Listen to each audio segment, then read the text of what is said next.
Welcome back to Marching Arts Network. I'd like to welcome you to today's video. My name is Kanan, and we're going to talk about Squeaky Bum Time and the DCI Top 12. So what is Squeaky Bum Time? Those of you who watch the podcast will know that I give the British swear word of the day on the podcast. Well, I'm not going to give you the British swear word of the day, but that is a Britishism. Squeaky Bum Time. It is... like when you get nervous and your ass starts to sweat a little bit, and you walk along and you hear that sound. Well, that's squeaky bum time, and this is what happens when you are trying to get into DCI finals and is decided by 1/10 of a point or less. That's happened 4 times since since DCI came into existence, and those 4 years were 2014, 1992, 2015. And 2004. Looking at those, yours truly, happen to have been involved in one of those, that being 1992. So in 2014 and 1992, it was 1/10 of a point, and that was in 92, it was the Glassmen and the Freelancers, and in 2014, it was the Crossmen and the Colts. And then even tighter at 0.075 in 2004 it was between the Spirit of Atlanta and the Glassmen, and in 2015 between the Troopers and the Crossmen. So compiling and doing the research for this, I discovered a few things. Crossmen, for starters. Let's pick on the Crossmen a little bit. Sink or swim, it seems, with this corps. Many times they've either been 12th or 13th. And then additionally, even more squeaky bum, is if any of my watchers happen to be alumni of Dutch Boy, you have my deepest admiration. I hope that therapy is going well for you, because talk about a corps that just flirted with the top 12 for so long before they finally made it in 1990. And a couple of occasions they probably should have made it before. But anyway, I digress. So what we're going to do in today's video, this is going to be another one of Kanan's epic multi-part video series. We're going to look at the battle between the Glassmen and the Freelancers today. So what we're going to do is we're going to watch their entire shows, and I will give you my reaction at the end. Actually, I'll probably give you my reaction during, but in regards to that year. So I can honestly say I don't think I've ever actually watched the Glassmen's show. Not because I didn't like the Glassmen or anything against them. It's just because 92... it was my age out year. It was a very intense season. Looking back on it, was it a fun season? No, it wasn't, because we were just so hyper focused on making top 12 that we forgot I think that in many occasions we kind of forgot to have fun. We didn't have a particularly good show. It wasn't one of the more exciting shows that we ever did. It was a bit highbrow. It was good, I think, and I do think it was a top 12 worthy show. It waits to be seen, though, after watching the Glassmen, whether I think we still should have been in top 12. And I will give you my honest opinion. If I think that the Glassmen were better, I'll tell you. In the meantime, though, I want to look at kind of an honorable mention, very briefly. We're not going to watch the whole show. It's just going to be a couple of snippets. And that is going to be between 2003, between the Blue Knights and Spirit of Atlanta. When I was doing the research for this particular list, I was quite excited to see this particular battle end up on the list, simply because that particular year and those 2 particular shows are actually 2 of my favorite musical and visual moments, if you will, over the time of my fandom, if you will. 2003, Spirit of Atlanta had an absolutely lovely show. They played "Let It Be Me." Everybody might remember the big Jim Ott flag that they had in the show and all that, but you may also have forgotten the Gail Royer flag and the George Zingali flag. So they paid tribute to the greats of the activity. It was just a really nice feel-good moment. We'll have a look at that in just a second. And then also the Blue Knights. Now, those who know me, I will always be honest with you. I am not particularly a fan of the Blue Knights and never have been. I don't dislike them. It's just not my cup of tea typically. That being said, 2003 Blue Knights played one of my favorite pieces of music of all time, and that being Kaval Sviri, which is a Bulgarian folk song. In fact, let's have a really quick look at Kavalsferi now. I'm going to show you this video, and it's going to, I can pretty much assure you, start your trip down the Bulgarian folk music rabbit hole. And for that, I don't apologize at all. It's only a couple of minutes, so yes, let's do it. Go on then.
Just a beautiful piece of music that is. And whenever I listen to that, and I listen to the likes of some of the works of Eric Whitacre as well, Laxarunque being one in particular that I'm particularly a fan of, it just reminds me that for all the ugliness that humanity can create, we can also create beauty with something just as simple as the voice.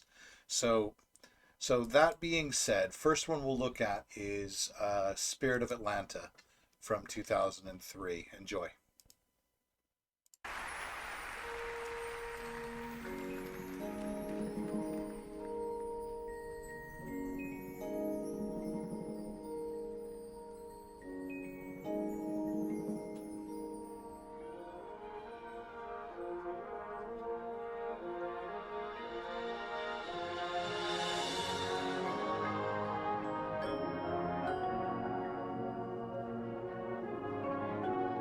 Just listen to how touching these tributes they are, especially when you see the flags.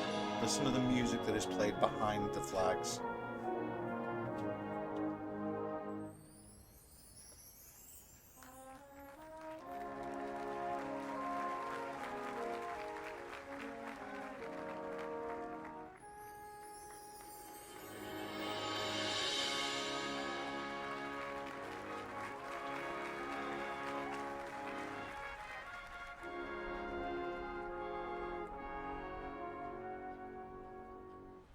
Vanguard V by the cymbals, they're beautiful.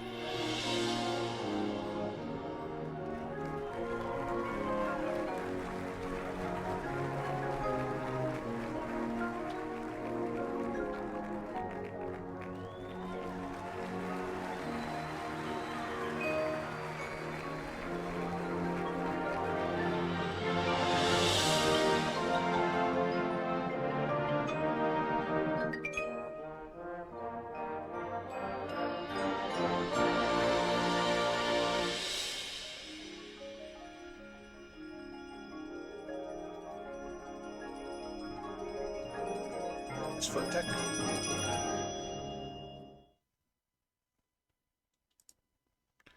So yeah, the slight correction there. Actually, that was not Spirit of Atlanta. That was in fact Spirit from JSU at that time. So the next one we're going to look at is just a little bit of the Blue Knights, specifically the piece of music that I just played you, Cavalsveri. Having heard that, I want you to listen to this and listen to how, first off, I think they have a really cool take on it. They got a really dark take on it, but they were also very, very true to the source material, which I think is beautiful. And the other thing as well about this, excuse me, gosh, I got the hiccups, about this particular song as well is this year's version of the Seattle Cascades are playing this song. So those who know me know that I tend to fanboy quite a bit outside of the top 12. So I'm really looking forward to seeing what Seattle can do with this. But anyway, Cavalsveri, Blue Knights, 2003. Enjoy. On the field from Denver, Colorado, performing their 2003 program, Primary Colors. Ladies and gentlemen, please welcome the Blue Knights. Are the judges ready? Drum majors Anthony Williams and Charles Patton. You're four ready. Blue Knights, you take the field for competition.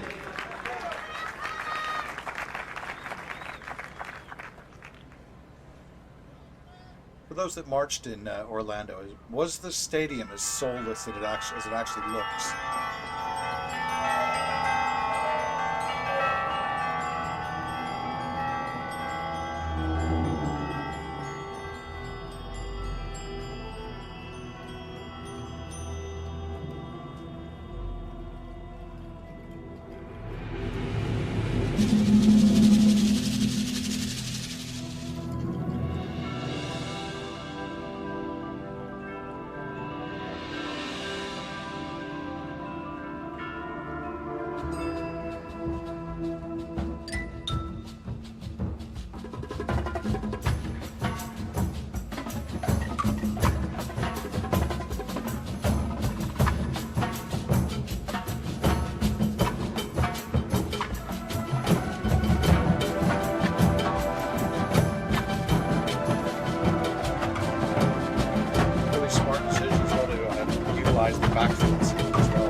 0.15 will point out of finals. If they'd have marked this just a touch cleaner, they'd have been in. It certainly wasn't music that knocked them out.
So yeah, so 2003 Blue Knights. Sorry, I didn't mean to get so close to the camera there. Sorry about that.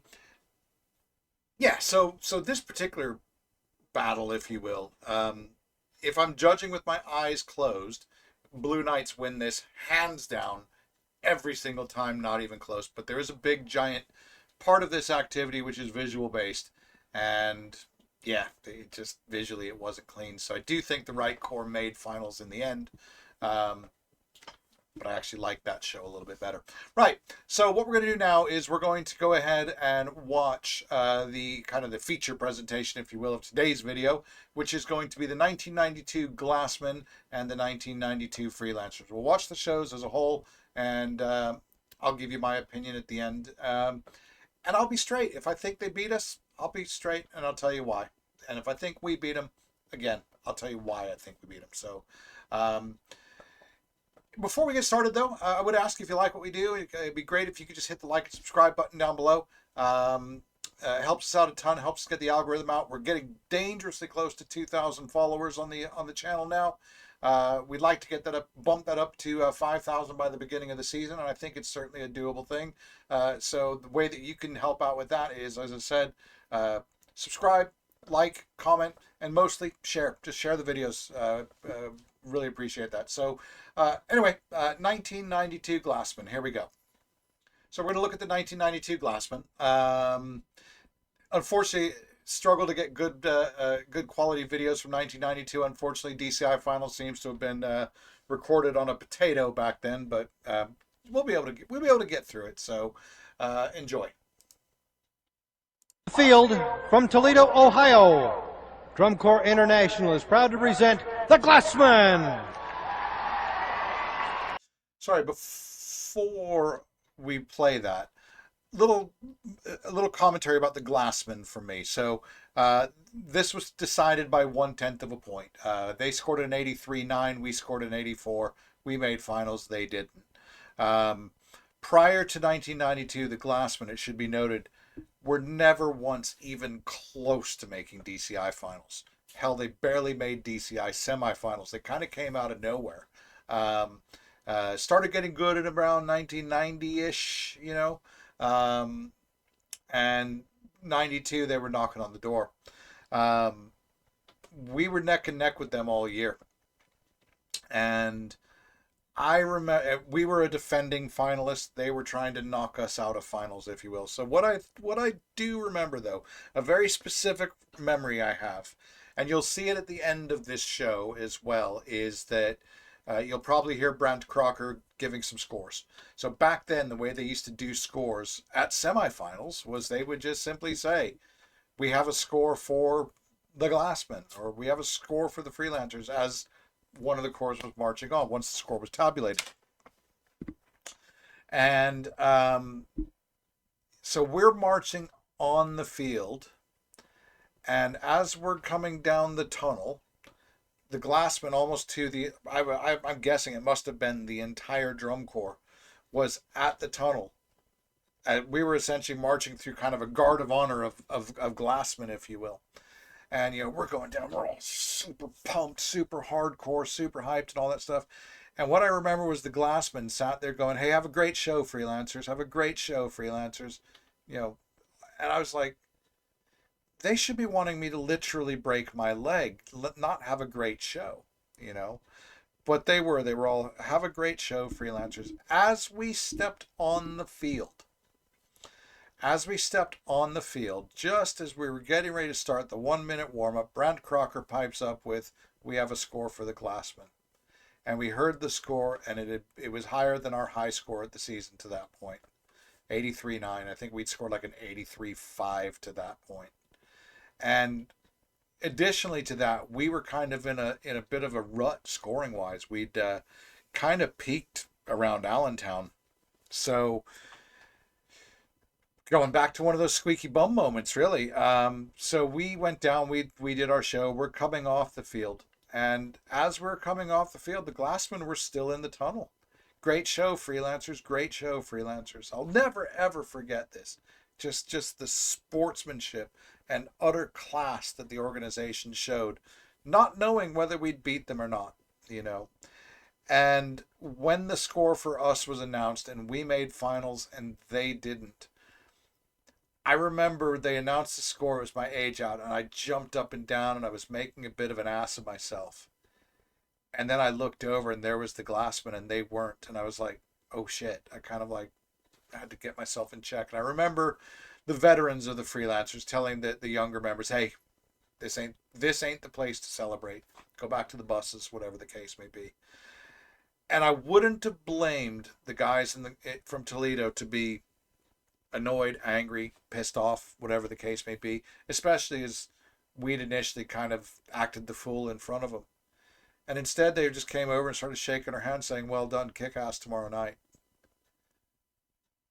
And it's just a moment that stuck with me. I'm 53 years old, and I can still remember the day like it was yesterday. So anyway, I waffle on a bit too much. So enjoy, Glassmen. Are the judges ready? The judges are always Drum ready. majors, Mary Moody and Joel Burns. Is your corps ready?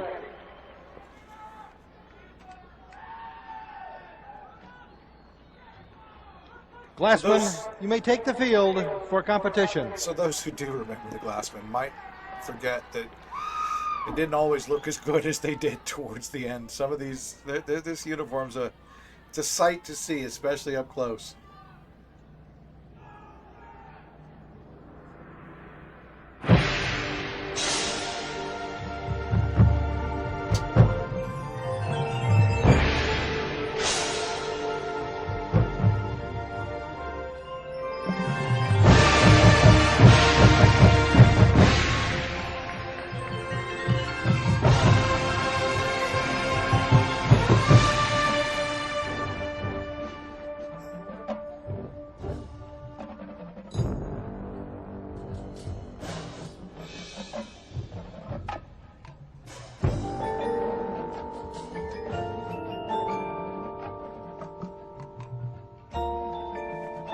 So we had some nice use of some non-traditional percussion instruments at the opening of the show.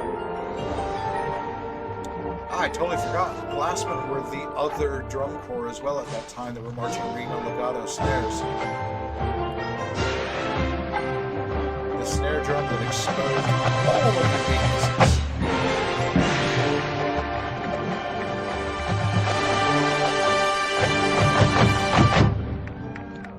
So we used legatos in Freelancers from, I think it was 90 to 92, and then 93 they switched over to Premier. I'm sure the guys in the snare line would have been happy with playing on cardboard boxes at that point.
So the show this year was titled A Childhood Remembered.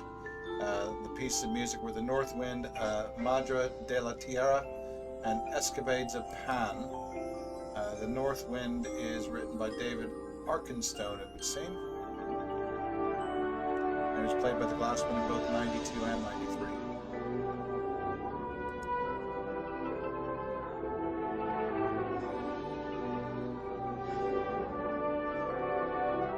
Nice interaction between the guard members and the brass line there.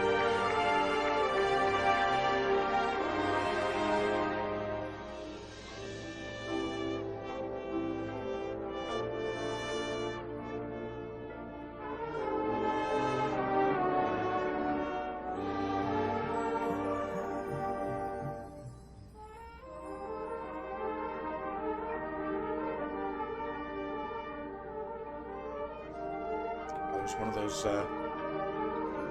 alto horns that I mentioned in a previous video. Not quite a mellophone, not quite a flugelhorn. And it doesn't project more than about 5 feet.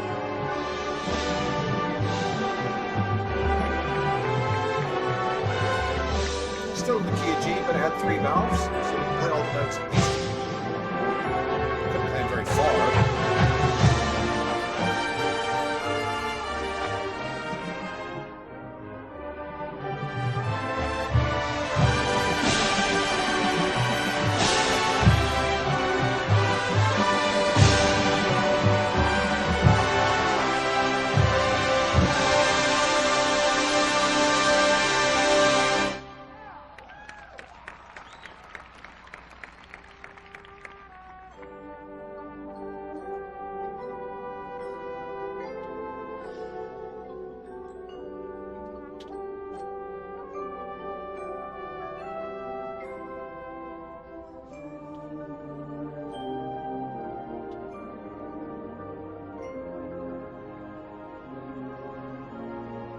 Solid contrabass section there.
So the show is a childhood remembered, and we're now 2/3 of the way through the show, and it's the first time that I'm getting any vibes of childhood at all.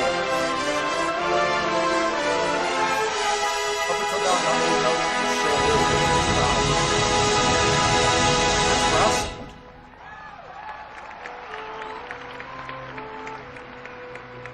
So it's semifinals. I'm looking at the recap somewhere at the screen. Glassmen were 10th in brass with a 17-3.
So that is the Glassmen. Um, my initial thoughts on that show was, as I said, it was a good show. It was an entertaining show. Um, I had a quick look at the recaps while we were watching that. They were looking at the recaps a little bit all over the place. Some of them I wasn't quite so sure about, if I'm brutally honest with you. Um, so, in fact, here's what we'll do. Now I'll show you. I'll do a comparison of the recaps after we watch the Freelancers. But my thoughts on the show in general was I felt that the show it lacked continuity. I think it was certainly performed well, but I think it lacked some continuity. I didn't know what the show was about. I thought the pacing of the show was a little bit weird. I thought that the opener of the show lacked any impact, which I think by the time that you got some impact points in there, it was almost a little bit too little too late, in my opinion. Um, that being said, we're going to now watch the 1992 Freelancers, and I am not going to sit here and tell you that the 1992 Freelancers were the greatest things since sliced bread, because we certainly weren't. Um, the thing about the Freelancers in 1992 is musically our show was, why I think it was definitely a step up from that. Um, but we were pretty boring. If I'm being brutally honest with you, the show itself was just kind of boring. Um, it was my age out year, so it does hold a special place to me. It was also the first time in all the years that I marched that I had a solo. I was in the quintet in '91, but I had the actual the ballad solo in '92, which unfortunately, when you hear it, you're going to hear that I played it about 30 cents flat, because the temperature dropped from horn warm-ups to us going into the stadium that night. Temperature dropped probably about 20 degrees Fahrenheit. It was ridiculous. Anyway, I digress. So the show for the Freelancers that year was mostly bar talk, as I recall. Let me just pull it up here. It's been a long time, sorry. I will give you the official repertoire.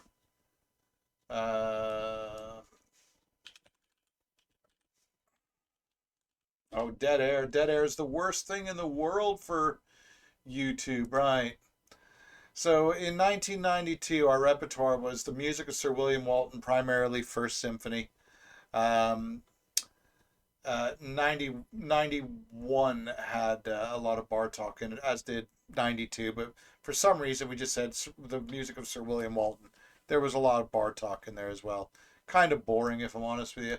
I thought it was performed pretty well, though, so so to that end, I give you the 1992 Sacramento Freelancers. Enjoy.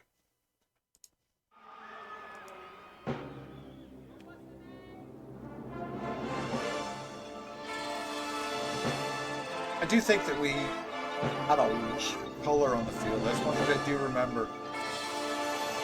Also, keep your eyes out here for Justin is in this corps. as is our new co-host from the podcast, Jen, is in the color guard here. And I believe she gets a lot of screen time as well.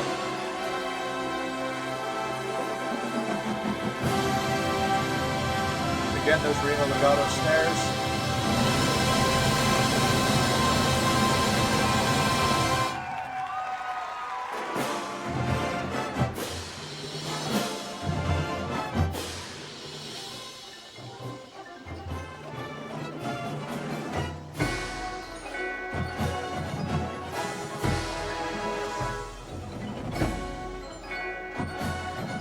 I was there, did you see me?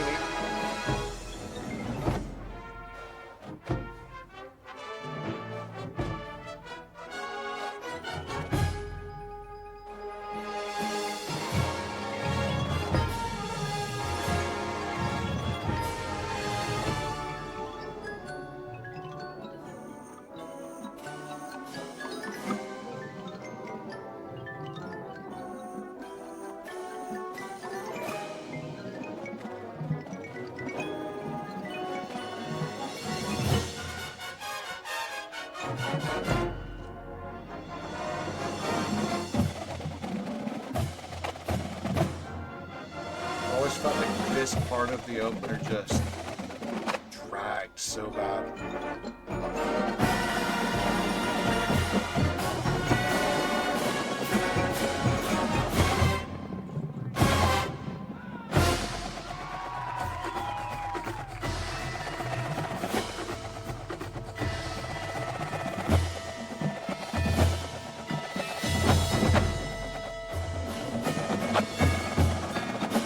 May noticeable in some of the close-up shots. We have a black ribbon on our right shoulder epaulette. The story behind that is the core mother, the wife of the core director, Parker Silver, she passed away the day before semifinals. That's why we're wearing black ribbons. Beautiful lady that anybody in March and Freelancers would have known as mom. There's Jen. Bye, Jen.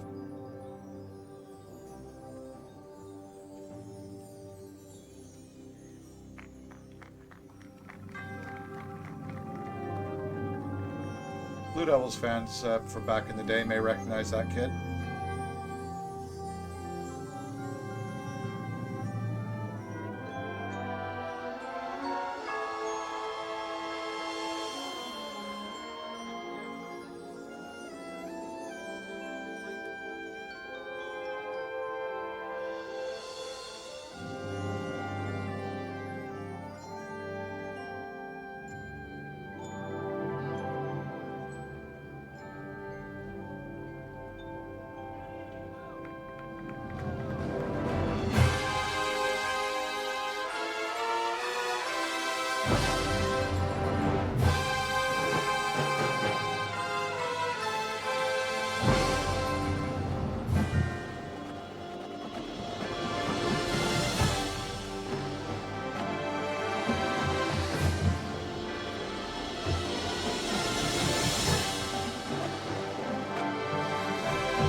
Never understood that visual we did at the end of the opener. Made no sense to me.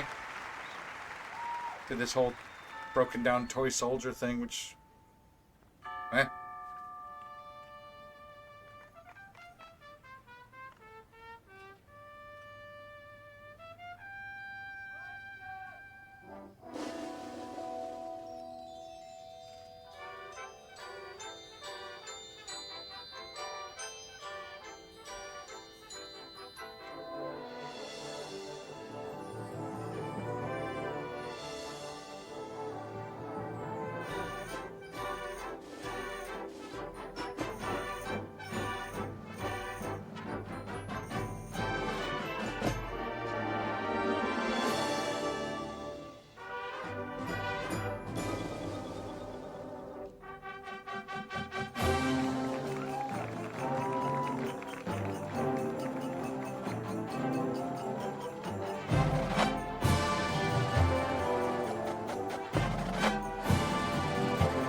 There's Jen again, I believe.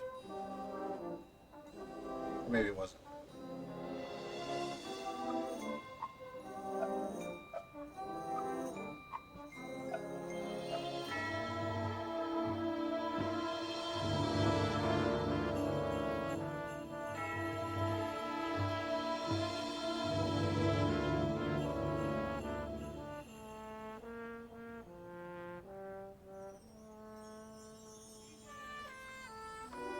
I marched 6 years to get a solo. I finally got a solo, and I didn't even get a single second of camera time in this show. Not 1 second.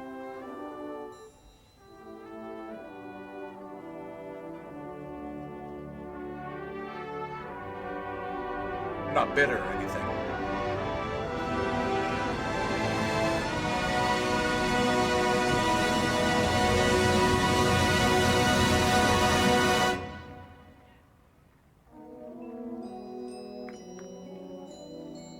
'91 and '92, we liked making hearts.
And that is the 1992 Freelancers. So, Freelancers made finals. Glassmen didn't. That would be the last time that the Freelancers would make finals. The core would fold after they would go on for the 2 seasons and then fold in after the '94 season. Glassmen made finals in '93 and then went on to make finals 15 more times. So who do I think won?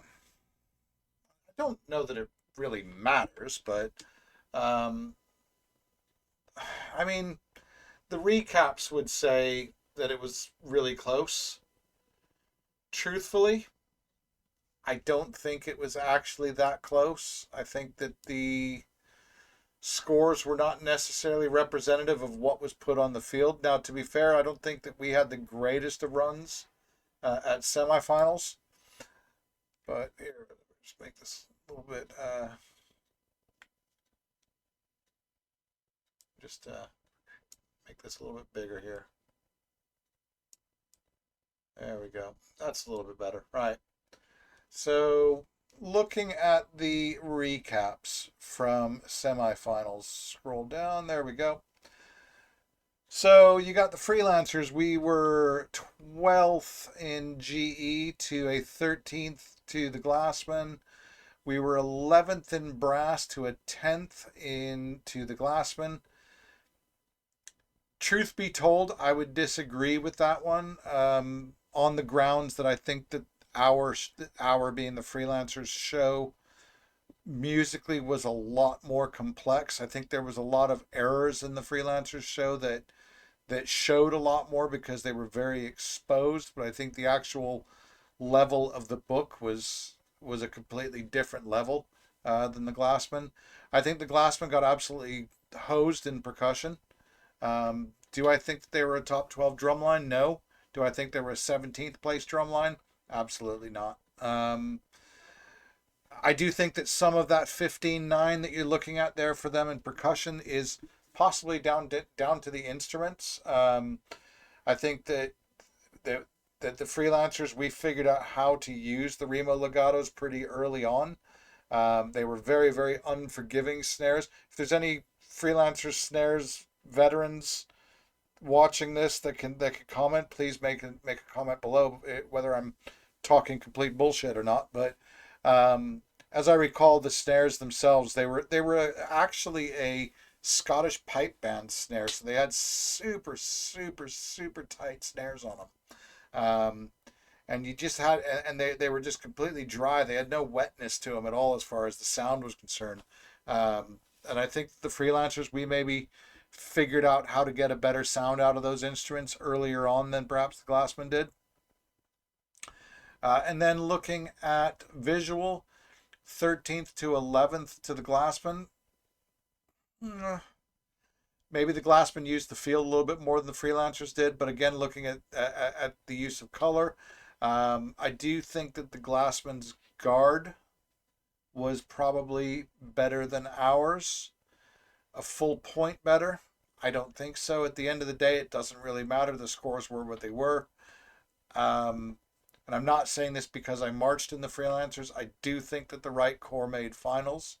I do think that the Glassmen, I think that the Freelancers were underscored, and I also think the Glassmen were underscored as well. So that's what I would say. I think that the gap between 13th and 14th should have probably been another point there. But hey, is what it is. So yeah, I'm going to stick to my guns and say that I do think that the 1992 Freelancers should have made finals. I'm not saying that the Glassmen were a bad corps by any stretch of the imagination. I think that the show wasn't particularly good. I think that if you had like for like shows, I think the Glassmen probably beat the Freelancers 6 days out of 7 every week. So that's what I would say to that. So I think that the Glassmen's placing was more down to show design than it was to the actual drum corps itself. So, and that's it for today's video. So, so as a reminder, this is going to be a 4-part video series. In the next video, we're going to take a look at the 2014 battle, which again was 1/10 of a point between the Crossmen and the Colts. In the meantime, if you like what we do, I'll just ask you one more time. Please hit the like and subscribe button down below. Be great if you could make a comment. Let me know what you think. If you think I'm talking rubbish, please let me know. If you agree with me, please let me know. Also, if there's anything that you'd like us to talk about, anything at all to do with the marching arts, drop it in the comment below. I'll be happy to look at making a video for it. And unlike a lot of these other YouTube sites where there's like, pay me 50 quid to react to your video, I'll do it for free. Just if you've got a drum corps or marching arts related video, so long as it's not copyright restricted or anything like that you'd like me to react to, or a topic you'd like us to discuss, please drop it in the comments below.